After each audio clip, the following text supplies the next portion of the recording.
Welcome to Engadget Tomorrow. I'm Imran Sheikh, and this is where you get to hear about tomorrow today.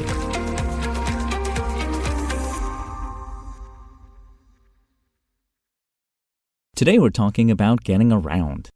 Let's start with maps. The Overture Maps Foundation, a group founded by Amazon, Meta, Microsoft, and TomTom, has released an initial open data set that will help developers build mapping apps and other location-based tools.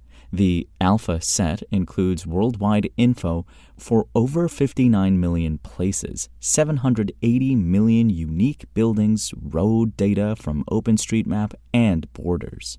The map layers are packaged in a recently launched Overture map format that's meant to be standardized and interoperable between platforms. The group is mainly sharing the data at this stage to get public feedback rather than to support complete products. The foundation was formed in December last year by a range of companies that include geospatial and mapping firms in addition to tech giants. While open map data isn't a new concept, Overture believes the collective effort is necessary to deliver accurate, up-to-date info that's no longer practical for any one organization to provide. Ideally, a newcomer won't have to worry about supplying outdated or incomplete directions. Overture is quick to warn that there's still a lot of work left before its material is truly ready.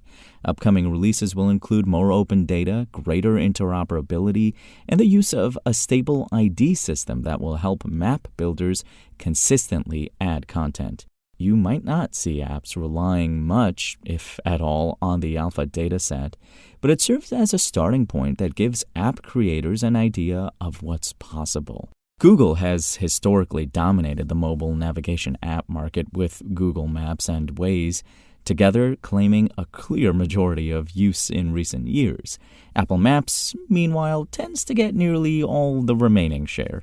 There's not much room for challengers, and they normally need massive resources just to be competitive. Overture's open data could make it much easier to produce viable alternatives, even if they're unlikely to seat Apple or Google anytime soon.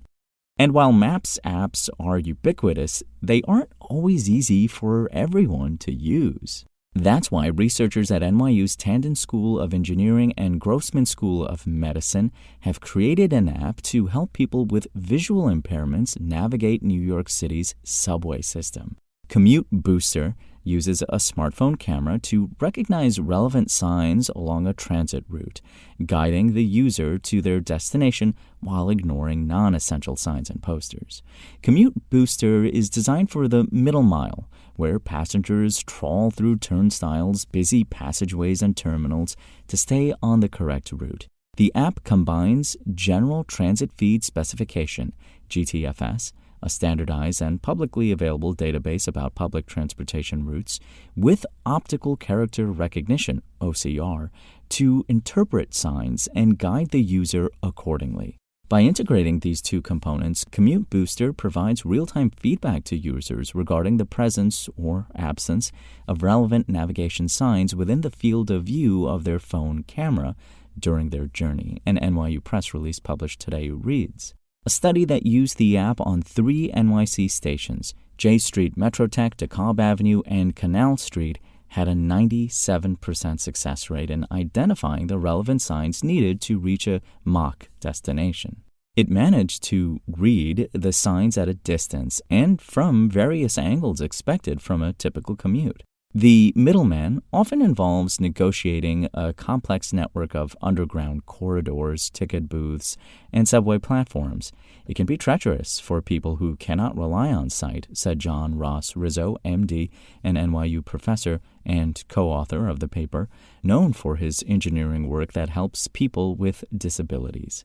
Most GPS-enabled navigation apps address first and last miles only, so they fall short of meeting the needs of blind or low-vision commuters. Commute Booster is meant to fill that gap. Next is a planned human subject study to see how well the app holds up in real-world navigation scenarios.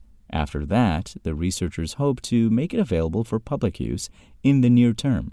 Commute Booster is a simple smartphone app using a modern handset's standard sensors, But that means users need to hold their phone's cameras up as they navigate New York's subway system. Still worth it, but less than an ideal setup. One can easily imagine this or a similar app running on AR smart glasses if or when they ever find broader consumer appeal.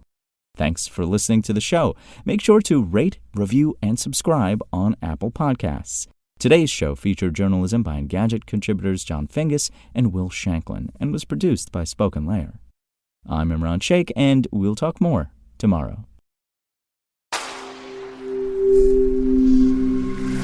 Spoken Layer.